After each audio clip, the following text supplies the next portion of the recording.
बिस्मिल्लाहिर्रहमानिर्रहीम। अस्सलामु अलैकुम वरहमतुल्लाहि वबरकातुहू।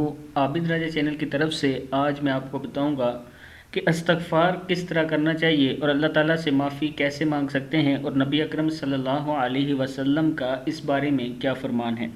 उससे पहले मैं अपने तमाम दोस्तों से गुजारिश करूंगा कि चैनल को सब्सक्राइब करें, बेल आइकन पर क्लिक करें ताकि डेली वीडियो आप लोगों तक पहुँच सके।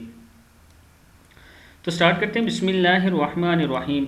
हज़रत अब्दुल्ला बिन उमर रज़ियल्लाहु अन्हुमा फरमाते हैं कि नबी अकरम सल्लल्लाहु अलैहि वसल्लम ने इरशाद फरमाया, ए लोगो, अल्लाह से तौबा किया करो क्योंकि मैं ख़ुद दिन में 100 मरतबा अल्लाह से तौबा करता हूँ।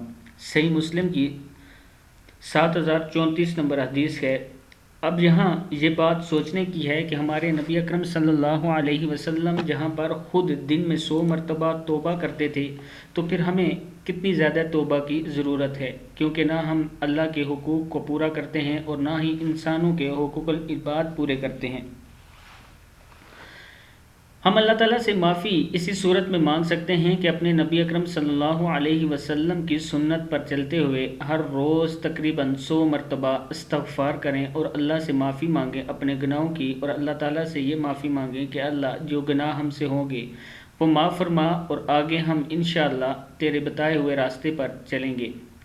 तो नबी अकरम सल्लल्लाहु अलैहि वसल्लम जिस का ये फरमान जिस दोस्त तक पहुँच चुका, वो आगे भी फैलाए और ख़ुद भी दिन में 100 मरतबा ज़रूर आप इस्तग़फ़ार किया करें और मेरे लिए भी ज़रूर दुआ किया करें। अगर वीडियो में कहीं गलती कोताही हो जाती है तो मैं भी अल्लाह ताला से माफ़ी मांगता हूँ और आप लोगों से भी माफ़ी चाहता हूँ।